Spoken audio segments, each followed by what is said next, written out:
A continuació veurem com realitzar una nova inscripció. Haurem d'anar al tipus d'activitat, per exemple judo, mostrar activitats, escollir-la, per exemple judo juvenil, i anar al botó inscrits. Des d'aquí anirem a noves inscripcions. Des d'aquesta pantalla podrem realitzar les inscripcions d'externs a l'escola o bé dels nostres propis alumnes. Per buscar un alumne haurem d'escriure el seu nom o cognom en el camp alumne o bé buscar-lo per classe, per exemple, segon d'ESO A, i cercarem. Des d'aquí tindrem dues maneres per donar d'alta a aquest alumne. L'alta ràpida, que seria marcant aquest xec d'aquí i seleccionant la tarifa. Si tinguéssim més d'una tarifa ens apareixeria. En aquest cas seleccionem aquesta. Un cop la tinguem seleccionada, guardaríem i ja estaria realitzada la inscripció. Ara bé, podem realitzar una alta més elaborada des del botó Alta.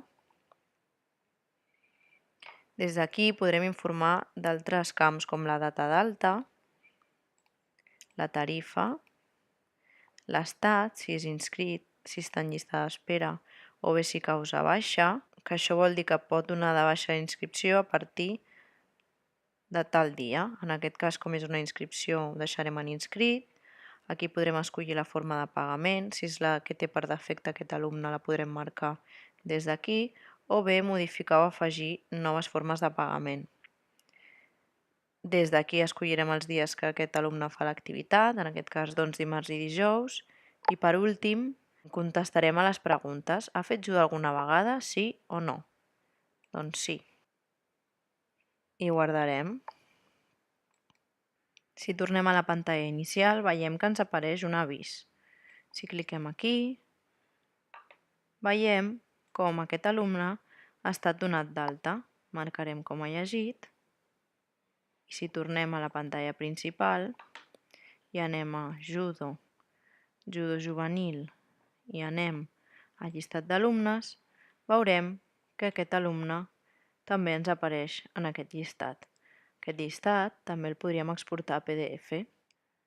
A continuació veurem com realitzar una inscripció a un alumne extern a l'escola. Farem el mateix procés. Anirem a l'activitat, judo, judo juvenil i anirem al botó inscrits. Des d'aquí farem clic a noves inscripcions, però des d'aquesta pantalla anirem a inscripció externa escola. Des d'aquí informarem de les dades d'aquest nou alumne, el nom, els cognoms, el segon cognom si el volem introduir, el DNI, la data de naixement. Haurem d'indicar el sexe, podrem afegir l'adreça, telèfon, el correu electrònic, el centre de procedència i el codi del centre de procedència i guardarem. El següent pas ja serà com el de la resta d'alumnes. Haurem d'indicar la data d'alta, la tarifa, l'estat, si és inscrit, si és llista d'espera o si causa baixa, en aquest cas inscrit. Haurem de triar els dies que fa l'activitat i haurem d'ingressar una forma de pagament. Anirem al botó modificar, afegir modes de pagament. Des d'aquí escollirem el tipus de pagament, en aquest cas deixarem efectiu i acceptarem. Des d'aquí el seleccionarem, respondrem la pregunta i guardarem.